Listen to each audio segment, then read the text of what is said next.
Irmãos, continuando aqui, não sei por que minha internet caiu do nada. Espera muito passar. Não sei por que minha internet caiu do nada, mas eu vou continuar aqui, não fazendo transmissão para não ter esse problema de novo, mas com uma gravação. Vou fazer um corte com aquela parte anterior e vou colar com esse vídeo aqui agora para a gente continuar dando aula. Mesmo que não for com transmissão, vai ser pro vídeo, para pelo menos a gente ter aí a nossa aula aí. E para semana que vem eu vou tentar resolver por que desse problema de conexão aí. O que eu estava falando? Paulo aqui faz uma inversão. Paulo aqui, ele sai do básico, do que é consequentemente básico, que é nascer, morrer, viver e morrer. Ele fala que nós já estamos mortos. Nós já estamos mortos. E aqui não é fisicamente, aqui no caso espiritualmente, nós estamos mortos. Existe uma frase que é: aquele que abraça a vida é porque aceitou a morte. No caso, você vive, você aproveita sua vida porque você já tem pleno conhecimento que você vai morrer. Não pelo conhecimento, mas porque você já aceita que vai morrer. Porque você vai morrer. Alguns mais radicais, jovens da atualidade, falam até uma outra fase, que é: pecado mesmo é não aproveitar a vida. Mas isso não vem o caso aqui agora. O que eu quero trazer é que Paulo fala que você já está morto. Não quer dizer que você já aceitou a sua morte. Não, mas você já está morto. Você não está abraçando a vida no caso de aproveitar a sua vida. Sabe por quê? Porque você já está morto. Você está vivendo aqui, não é uma vida. Você está morto. Mas aí ele vem trazendo depois. No versículo 5. Estando vós mortos nos vossos delitos e pecados, nos deu vida juntamente com Cristo. Porque Deus, ali, antes no versículo 4. Deus, sendo rico na sua misericórdia e no seu amor, nos deu vida, mesmo nós estando mortos. E a gente tem que entender, quando eu falei dali, daquela palavra mortos ali, que vem do grego necro, por que disso? Porque assim como no necrotério, você não pode fazer nada, você está morto. Se você for no necrotério, ou para quem gosta de pensar, Cleo, por exemplo, aí que pelo menos antes da quarentena, vivia lá na SAF, quando alguém conhecido morria, não necessariamente sendo da igreja, algum conhecido morria, Cleo, geralmente, a gente aqui da casa já sabendo porque Cleo mandava mensagem: nossa, fulano faleceu, a família está aqui na SAF. Mas por que eu estou falando disso? Porque assim como uma pessoa que está no necrotério, ou está ali no caixão, ali na SAF sendo velado, não pode fazer mais nada, essa é a nossa situação atual. Botar assim como nossa situação atual é um pouco não é necessariamente verdade, porque nós somos salvos, nós somos remidos. Mas essa era a nossa situação. Não fosse por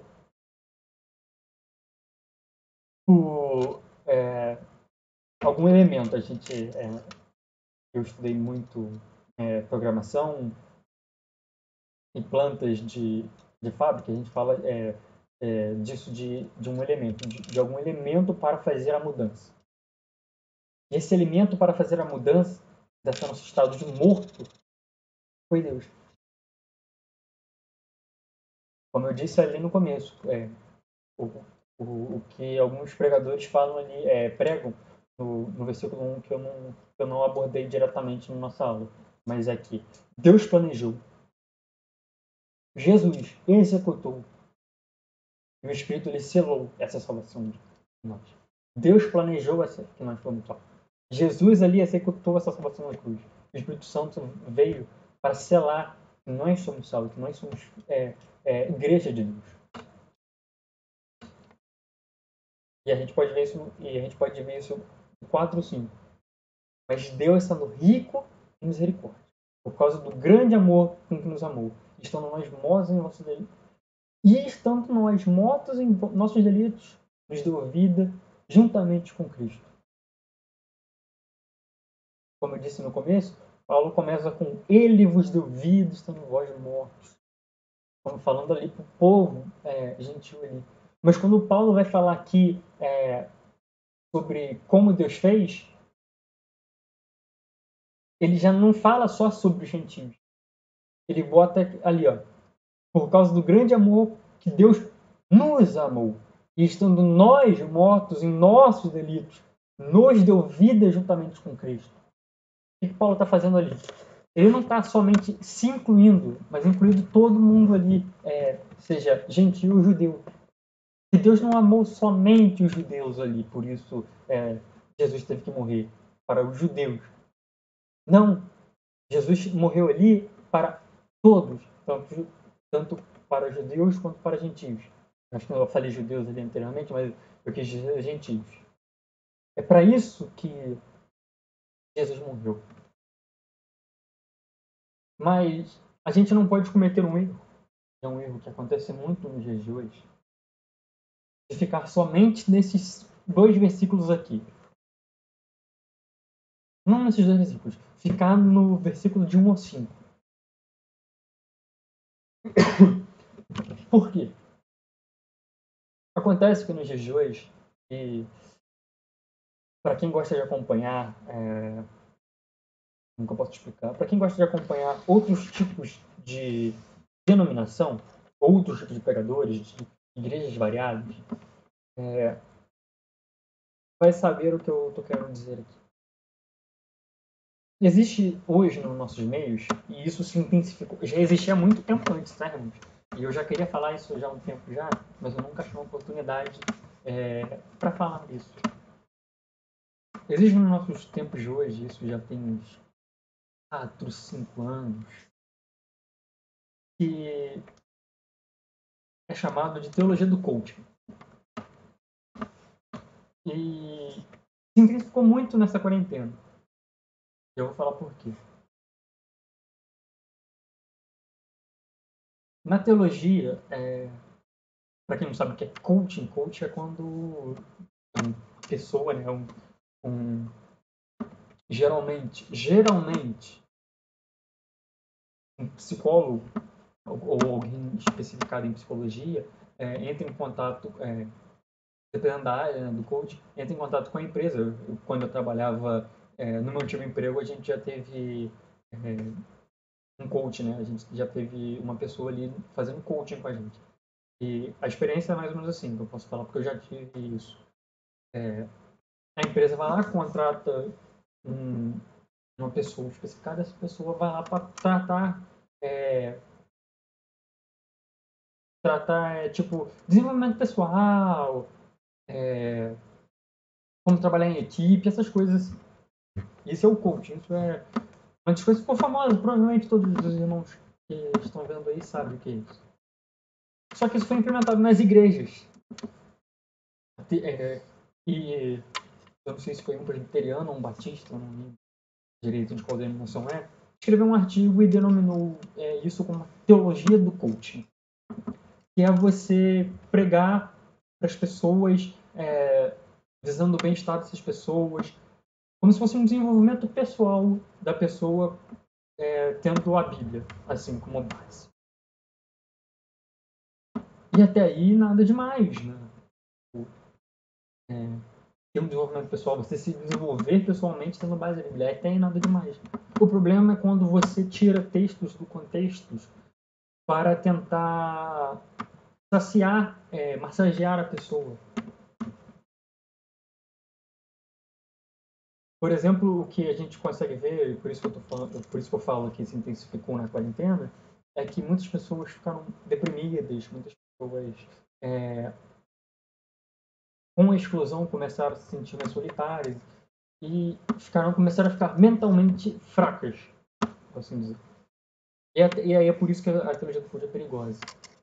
Porque ela trata que Deus fez tudo com finalidade por você, para você.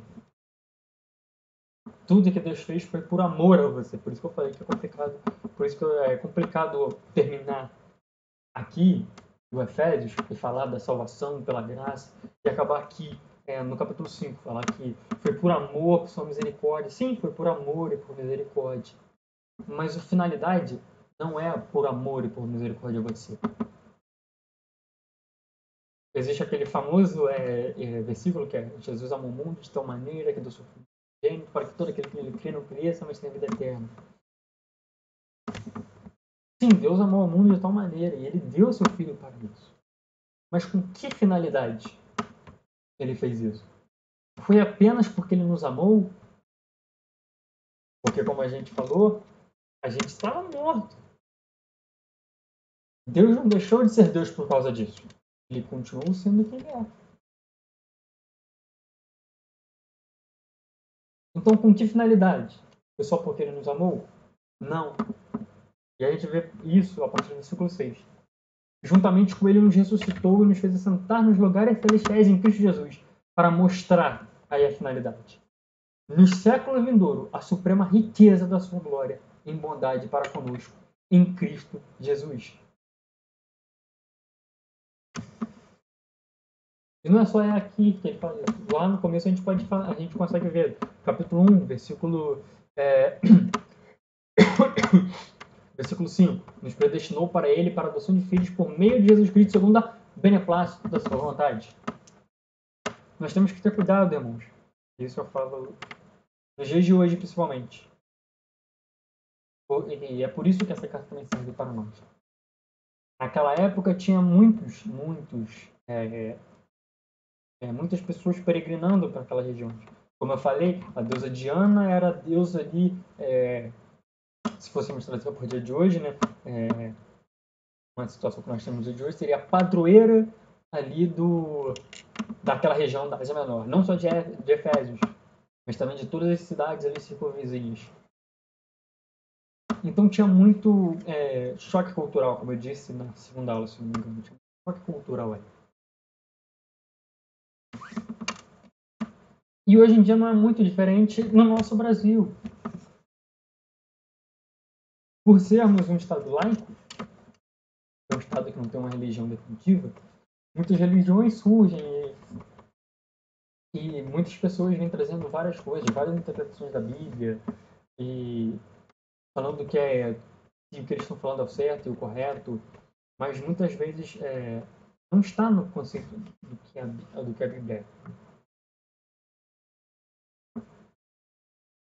E uma dessas coisas é o que eu estava falando da teologia do coaching, que é essa teologia que foca exclusivamente, que tem tipo um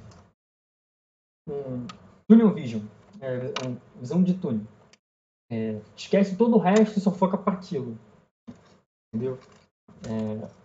Parece que é mais ou menos isso. Eles meio que, para quem tira foto, quando você vai focar uma coisa só, existe uma combinação na foto, você desfoca todo o ambiente ao lado e só foca em uma só pessoa. Não sei geral mais ou menos como fala esse tipo de coisa, mas eu sei que existe esse jeito de tirar foto.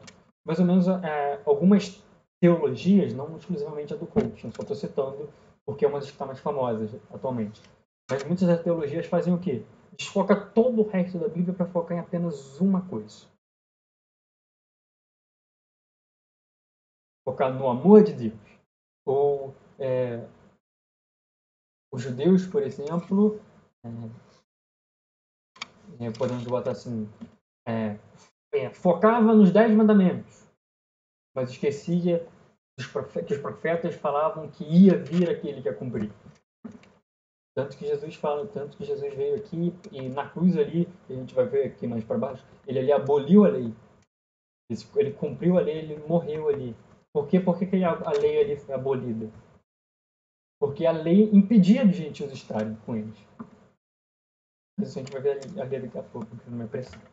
Mas por isso, o que eu estou querendo trazer aqui para os irmãos aqui agora é o seguinte: nós temos que tomar cuidado ao ir na internet e tentar aprender um pouco mais. Não que seja errado,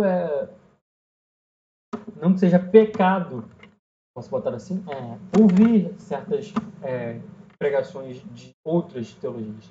Mas você tem que saber o que é bom tirar para você. Ao ouvir de um pastor, também, que é melhor é, é, nem consumir esse tipo de conteúdo. Porque você pode ouvir uma coisa boa, mas vai ter várias heresias ali. Então, querer ficar peneirando, peneirar ouro no meio de um deserto, vai ficar meio complicado. Você quer tirar alguma coisa bom do meio da lama toda ali, você vai ter que cavar, cavar, cavar. Não precisa disso. Mas para isso você tem que entender o que é o correto, o que realmente Deus quer passar. E isso liga exatamente no que Paulo aqui colocou aqui embaixo, quando Paulo ora pelos crentes, como eu falei na aula passada. Ele fala que ele ora para que os irmãos tenham mais conhecimento. Que Deus dê esse espírito de sabedoria para os irmãos. Para que eles possam entender. E principalmente entender isso daqui. Porque não é uma coisa simples de se entender. Nós que vivemos, imagina você naquela época, você estando ali porque ouviu a palavra de Deus, você está ali há 8 anos, você ouviu a pregação de Paulo, está ali naquela igreja há 8 anos, e Paulo vai falar assim, ó, ele nos deu vida, mas vocês estavam mortos. Mas como assim você estava morto? Nos seus delitos e pecados. Mas aí a pessoa pensa, mas eu era um judeu, eu guardava os sábados, eu sou circunciso, eu ia ali no templo orar, eu não comia carne contaminada, carne para os ídolos, eu evitava sangue, eu evitava X, eu evitava Y, eu guardava as leis. Como assim eu estava morto? Paulo vai falar que todos nós estávamos mortos em espírito. Por quê? Porque nós andamos outrora segundo o curso desse mundo, segundo o príncipe da potestade do ar, do espírito que agora atua no espírito de Deus da ciência. Esse éramos nós antes de Cristo. Mas o Cristo vir para que nós podemos ser salvos desse pecado. E fechar aqui, só para a gente continuar. Versículo 8. E pela graça sois salvos mediante a fé. E isso não vem de vós, é dom de Deus. Não de obras para que ninguém se glorie, pois somos feitura dele, criados em Cristo Jesus para boas obras, as quais Deus de antemão preparou para que andássemos nelas. É interessante esse daqui, e isso eu guardo até hoje comigo. No carnaval do ano passado, quando ainda não estávamos no Covid, né, porque o carnaval foi em fevereiro, não tivemos o nosso tradicional retiro de carnaval, então eu e minha família nós acabamos indo lá para o sul de Minas, visitar a terra onde nós viemos, né, a cidade onde nós viemos, ficar ali com um amigo da família e tudo mais. E no domingo a gente foi para uma igreja ali. E o pregador ali, não o pastor, porque o pastor não estava naquele dia, era o presbítero da igreja, estava pregando exatamente esse texto, Efésios 2. E eu lembro que ele falou uma coisa muito curiosa, que eu guardo até hoje, que é: você não foi salvo pelo que você fez. Você faz o que faz porque você é salvo. Como assim? Eu vou explicar. Aqui Paulo escreve aqui que a nossa salvação não vem de obras para que ninguém se glorie. Contudo, somos feituras de Deus e criados em Cristo Jesus para boas obras.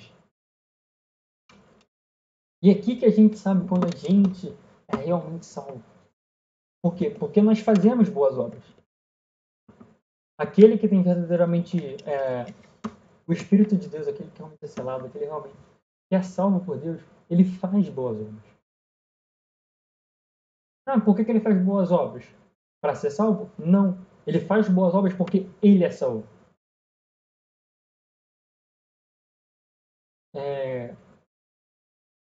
Isso quer dizer que nada que a gente faça, como eu falei ali em cima, lá em cima, como eu falei lá atrás. Desculpa, irmãos. Nós somos mortos. Nós não podemos fazer nada. Se não tem um agente de mudança em nossas vidas, a gente não faria nada. E a gente só faz essas boas obras que nós fazemos hoje em dia porque houve um agente de mudança. E esse agente de mudança foi Cristo Jesus.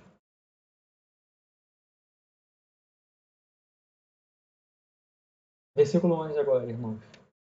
Portanto, lembrai-vos de que outrora vós gentios na carne, chamados incircuncisos, por aqueles que se intitulam circuncisos na carne por mãos humanas. É curioso aqui, a partir do versículo 11, eu vou tentar dar uma resumida também, para não ficar muito grande essa aula, que é o seguinte. Deus aqui fala, no versículo 10, no versículo 8, 9, 10, nós somos salvos mediante a graça, e não é por obras para que ninguém se glorie e tudo mais.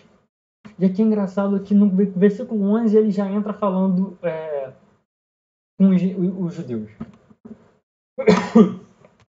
E ele fala assim, lembrai vós gentios na carne, vocês são chamados de incircunciso por aqueles que se intitulam circuncisos na carne, por mãos humanas. É engraçado que Paulo aqui está falando dos judeus. Porque aqueles que eram circuncisos naquela época eram os judeus. Eram aqueles que seguiam a lei mosaica, seguiam ainda os ensinamentos ali, que Deus passou ali para o povo quando o povo foi no deserto. E é interessante aqui que quando ele coloca isso, ele meio que faz uma crítica aos judeus, quando ele fala assim, circuncisos na carne por mãos humanas. Porque aparentemente, e a gente consegue ver isso não só ali na cidade de Éfeso, mas também nas cartas em que Paulo ali vai ensinar também, não nas cartas em si, também nas cartas, mas a gente consegue ver isso, principalmente ali em Atos, quando vai descrever as viagens missionárias, que os judeus meio que ficavam ali no grupinho deles, e mesmo Jesus tendo falado, ide por todo mundo e pregar o evangelho, mesmo Pedro ali tendo falado que estava ali na casa com os gentios, onde o Espírito Santo caiu, Pedro estava ali com eles, almoçando com eles, mesmo Pedro estando ali com eles, o que, segundo a lei, poderia ser uma coisa horrenda, uma coisa que, nossa, não pode, como que um judeu pode se misturar com esse povo aí, esse povo que não, não segue as nossas leis, não come como nós comemos, não consegue guardar os sábados, come sangue, porcos gordurosos. Esse povo idólatra, como que ele consegue estar com esse, pode estar com esse povo? E Paulo aqui já fala que esses caras essas pessoas que se intitulam circuncisos, essas pessoas que meio que se acham, não são. E é interessante, porque ele fala ali, antes ele fala ali com os gentios que eles são salvos não com nada porque eles fazem, porque vem de Deus. E meio que os judeus estavam fazendo exatamente o contrário do que Paulo estava falando ali. E é exatamente o contrário do que Deus exatamente quer. Porque se a gente lembrar, na época em que Deus chegou ali para Abrão ainda e falou que dele ia nascer uma grande nação, ia ser o povo de Deus, naquela mesma época existia vários outros impérios muito maiores do que simplesmente um povo que ia ser guiado por patriarcas ali na época. Existia a Babilônia, com o grande Nabucodonosor naquela época, já existiam. Existia naquela época já o Egito. Naquela época já estava dando início a civilizações como a Índia, como a China, já estavam ali naquela época ganhando o seu espaço, sendo numerosos ali. Mas não. O que Deus faz? Ele escolhe um povo Um povo ali que, no detrimento, se a gente for ver, de terra, questão política, questão militar, era um povo insignificante. O que tinha de diferente desse povo? Só uma coisa. Esse povo foi escolhido por Deus. E por que Deus escolheu um povo que não era nada? Para que ele, que é tudo, fosse glorificado. E aqui os judeus estão fazendo completamente diferente. Eles mesmos estão excluindo todo o resto e falando, não, vocês são pecadores. Nós somos os salvos. Deus olhou para nós somos os escolhidos. Nós somos aquele que Deus quer. E essa atitude que os judeus estavam tendo não é muito diferente da atitude de alguns reis que tinham na época no passado, que falavam que eles eram filhos de deuses, eles eram os escolhidos de Deus para governar. Era muito diferente o que os judeus estavam fazendo. Os judeus estavam excluindo as pessoas. E é diferente do que Deus falou para Abraão. Deus falou para Abraão lá que através de sua descendência, Deus ia abençoar as nações. E Israel aqui, os judeus aqui estavam o quê? Não estavam abençoando as nações. Eles estavam excluindo-os. Claro que Deus tinha feito uma aliança com Israel. Israel ia ser o povo ali. Mas não quer dizer que os judeus podiam simplesmente sair excluindo. Até porque aqui nessa época, Jesus já tinha vindo. E como a gente vai ver aqui no versículo 15, ele aboliu na sua carne a lei dos mandamentos na forma de ordenanças. Para que os dois criassem em si mesmo um novo homem. E por que ele teve que abolir ali na sua carne a lei dos mandamentos? Não só os 10 mandamentos, mas todas as outras leis que foram impostas, como guardar os sábados, ter as festas e tudo mais. Porque essas leis eram impregnadas ali no povo, e se o povo fosse cumprir todas as leis, ele não conseguia, por exemplo, sentar com uma pessoa que não era da tribo de Israel. Exemplo, a gente pode falar das comidas que eles podiam comer. Como que você vai sentar na mesa de alguém que não era da tribo de Israel e ali com ele comer, por exemplo, uma carne de porco? Não podia. Era lei ali naquela época. Mas aqui, quando Jesus desce à terra e morre ali na cruz, ele aboliu essa lei. Para que se dos dois criassem um só, um novo homem. E esse novo homem é Adão. É o homem que era para ser Adão, um homem perfeito. Claro que ainda a gente não vai atingir esse homem, esse novo homem, agora na terra. Mas como a gente vai ver ali, Deus ainda está trabalhando para conosco, ainda está edificando a sua igreja. Mas é importante a gente saber disso, irmãos. Que a gente não pode, como igreja, excluir os demais. Agora, nós sabemos muito bem disso, que agora nós como gentios, só fomos alcançados pela glória de Deus. Porque Deus morreu ali. Porque se não fosse Jesus ali na cruz, para abolir a lei ali, porque Jesus ali não é somente para perdoar os nossos pecados, ele também aboliu a lei para que todo mundo ele pudesse tirar aqueles que são seus. Graças a Deus, Jesus ali ter morrido na cruz, que nós podemos ser salvos.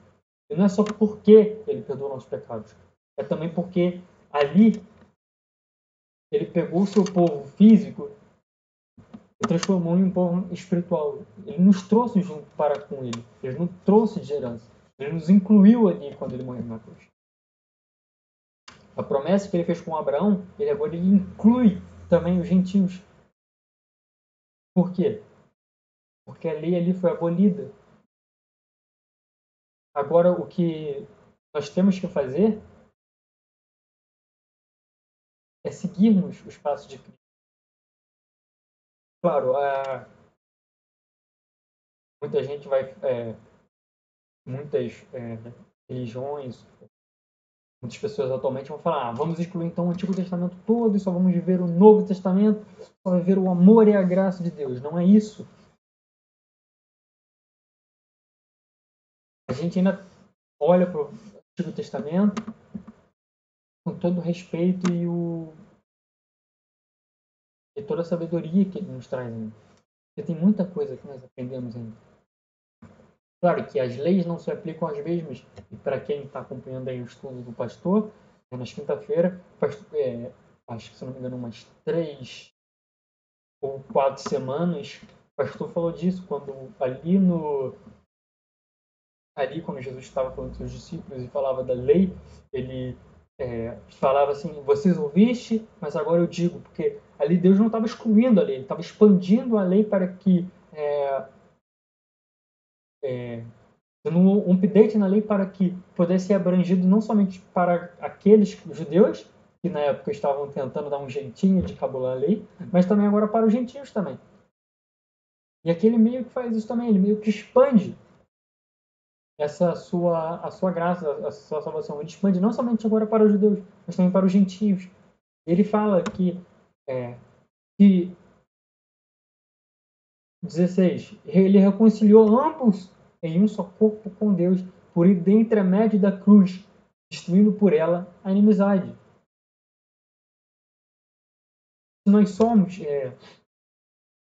tanto judeus como gentios, se somos filhos de Deus, não tem por que haver inimizade. Nós somos um só povo. Temos um só Deus. Um só Espírito. Ele fala ali em um Espírito. Versículo 18, porque por ele ambos temos acesso ao Pai em um Espírito.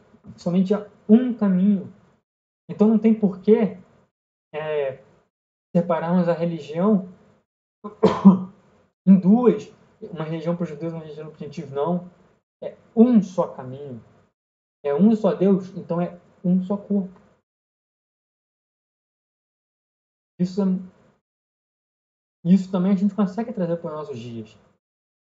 Porque nos dias de hoje, existem muitas religiões que tentam segregar povos. Isso acontece também para os irmãos que têm um pouco mais de conhecimento em alguns países. Por exemplo, os Estados Unidos em si, existe igrejas sim, só para pessoas afrodescendentes. Ou, no caso, afro-americanas. Existe. Para quem vê muito filme dos Estados Unidos, até surgem algumas piadas sobre Jesus ser negro. Mas existe sim, existe pessoas que cultuam Jesus como se ele fosse negro. E não pode ser Jesus branco porque não pode. Isso é segregação. Jesus não veio para um povo. Não veio somente para o pessoal da Ásia, somente para o pessoal da Europa, somente para o pessoal da África. Não. Jesus veio para todos no mundo. Mas não é para todos no sentido de todos os habitantes. Mas no todo do tipo de que o seu povo, o povo que é separado, está em todo o mundo. Está em todos os tipos de culturas, está em todos os tipos de nações, todos os tipos de países. Vive todos os tipos de vida, em todos os tipos de circunstâncias. Não quer dizer que são todos ricos, todos pobres, todos brancos, amarelos, negros, vermelhos, asiáticos, pequenos, grandes, homens e mulheres. Não. Jesus veio para todos sem detrimento, sem deixar, sem se esquecer de nenhum tipo de povo, de nenhuma raça. O seu povo está aí espalhado por todos eles. Mas nos dias de hoje, principalmente no nosso Brasil, que gosta muito de separar as pessoas, que gosta muito de excluir um povo em detrimento de outro. Isso é muito comum. E eu não duvido muito que daqui a pouco vai surgir, como já tem surgido, se os irmãos perceberem bem, já tem surgido algumas religiões que cultuam Deus, mas só para um tipo de pessoas.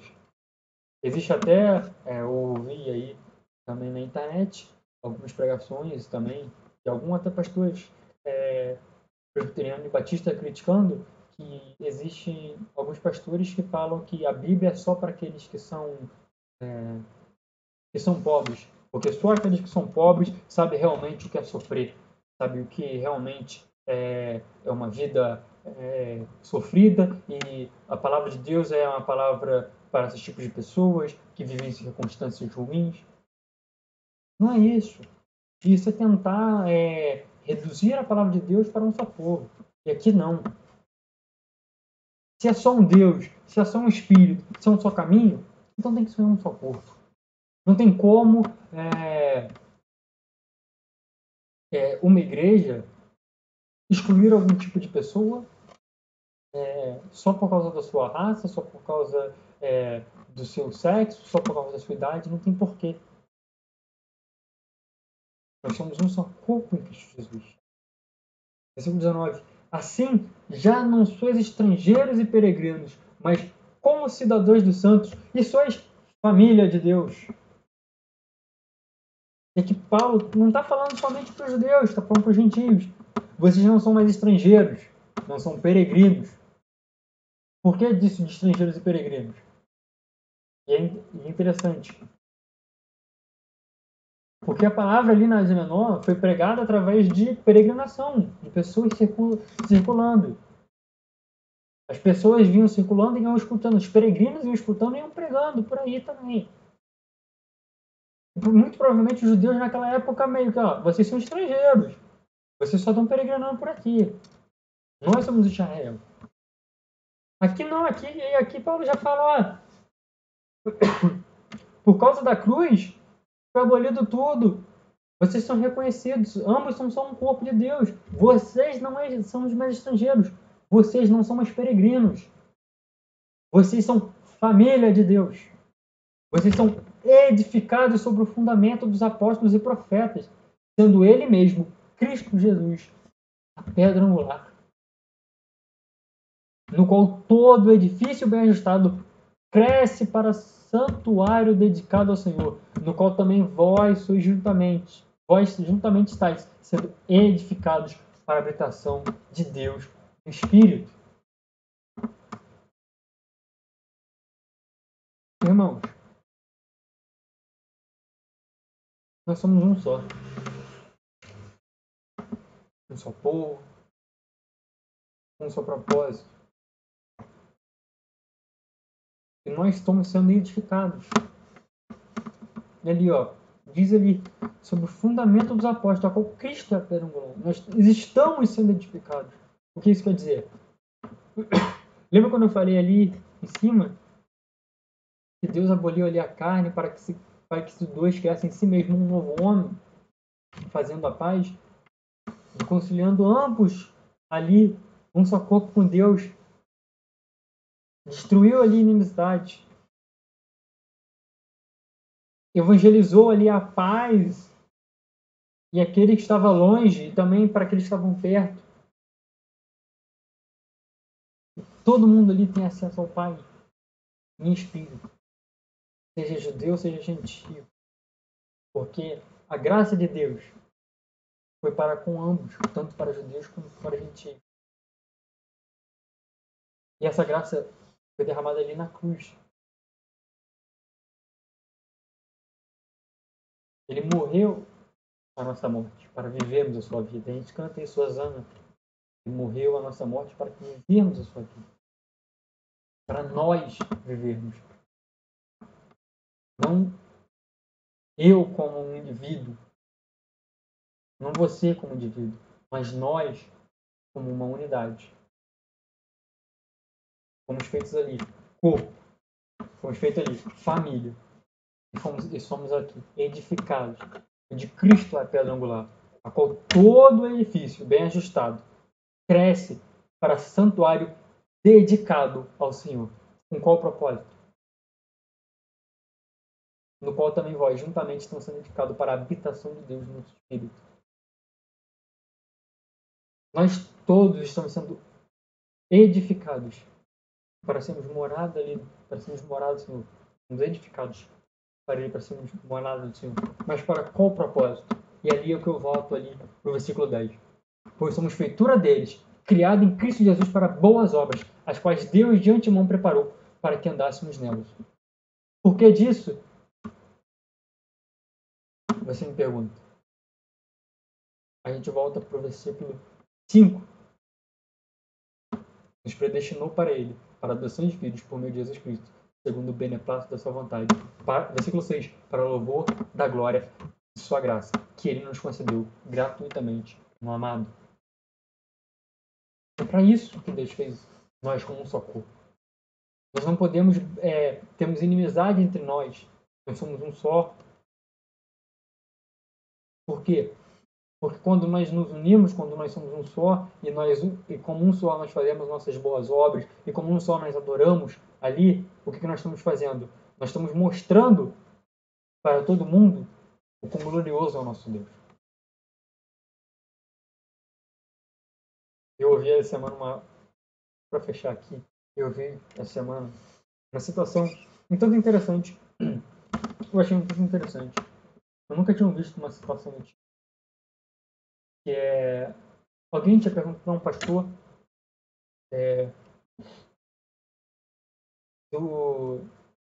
sobre morte, sobre morrer, né? Sobre se seria salvo, ou questão disso tudo. Na questão de, como saber que eu sou salvo? Era mais ou menos assim, eu não lembro exatamente qual era a pergunta. Ele fala, quando você adora a Deus, você tem a certeza que você é salvo. Porque Deus nos salvou para que seu nome fosse adorado.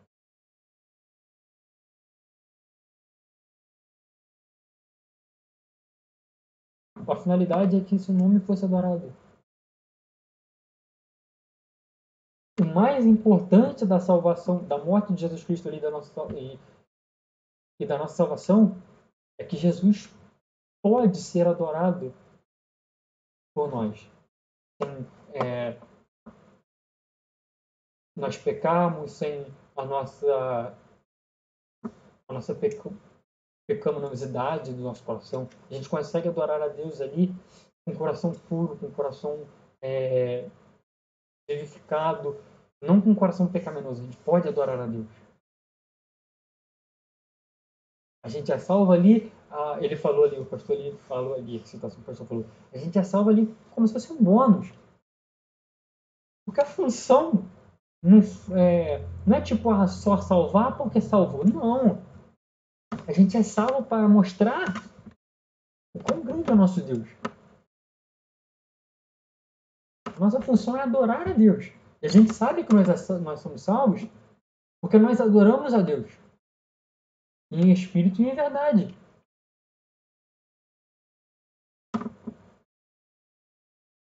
Deus sabia que nós iríamos adorar Ele. Claro que sabia. Deus podia não ter nos salvado? Podia não ter nos salvado. Ele precisa da nossa adoração? Não precisa da nossa adoração. Mas Ele assim o fez. Por quê? Para que seu nome fosse glorificado. E por que disso? Porque Ele é Deus. Não precisa de um motivo, como as pessoas dão um motivo falando que não, Jesus fez tudo o que fez. Ele precisa de você. Ele precisa que você o adore, porque Ele te ama demais. É isso. Deus fez o que fez porque Ele é Deus. Com que propósito?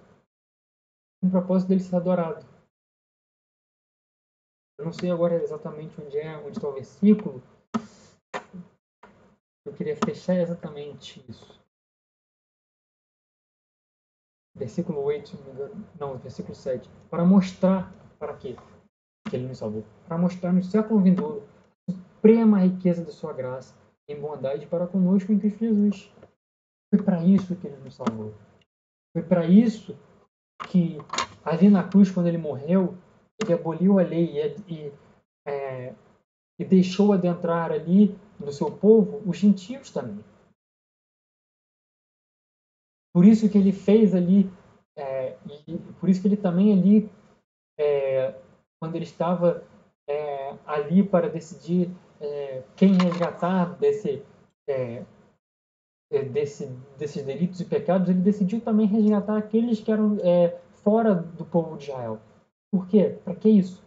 Para mostrar, não só ali, mas nos séculos vindouros, para todo mundo, em toda a época, a suprema riqueza da sua graça, em bondade para conosco. através de Cristo Jesus. Foi para isso que Deus ali morreu. Foi para isso que da morte nós ganhamos vida. Foi para isso que Jesus ali, naquela cruz, aceitou a morte. Aí sim, aquela frase faz sentido. Nós só abraçamos a vida como aceitamos a morte. Mas essa frase tinha que ser colocada, seria assim: nós só conseguimos abraçar a vida porque no passado Jesus aceitou morrer para nós. Irmãos, tenham isso em mente. Que o que Jesus fez na cruz foi sim para perdoar o nosso pecado, foi sim por amor para conosco, mas principalmente com a única finalidade que seu nome fosse glorificado, para que o nome de Deus fosse glorificado. Se você escutar alguma pregação aí de alguém excluindo um povo e pregando apenas para um povo, excluindo a glória de Deus para pregar exclusivamente apenas o amor de Deus para com o pecador, essa pessoa não está pregando o evangelho devidamente. Como eu falei, sim, Deus nos amou. Mas Deus não fez isso apenas porque nos amou. Ele fez isso também e principalmente porque Ele queria que seu nome fosse glorificado. Ele é Deus, Ele é Deus. Nós o adoramos porque Ele é Deus. Eu já ouvi pessoas falando, alguns pregadores falando, que mesmo se não fossem salvos, eles ainda iam adorar a Deus. Porque Deus mostrou, através de, não só ali da cruz, mas através de toda a história do seu povo, tanto no passado, tanto no presente, o quão grande Ele é, o quão digno Ele é de ser adorado.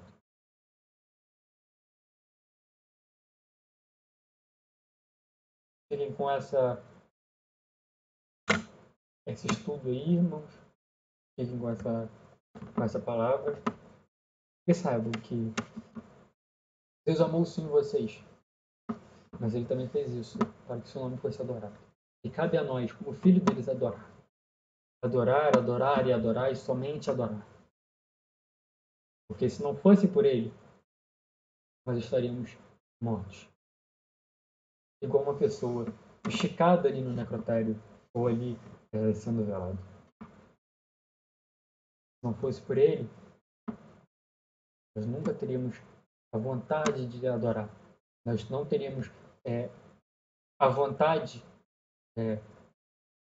de realmente viver uma vida para Cristo. A gente ia viver, sim, uma vida ao padrão do mundo. Mas uma vida apenas carnal. Nós estaríamos mortos espiritualmente. Graças a Deus por Cristo Jesus. Porque graças a Ele, graças ao plano de Deus, graças a Cristo Jesus ter morrido naquela cruz, e ao Espírito Santo estando selando em nossos corações, nós somos salvos. Nós podemos estar aqui hoje, buscando mais o conhecimento de Deus, buscando cada vez mais a sua palavra, principalmente o que nós vamos fazer, por exemplo, ali amanhã, estando ali na igreja, adorando a Deus, exaltando o seu nome.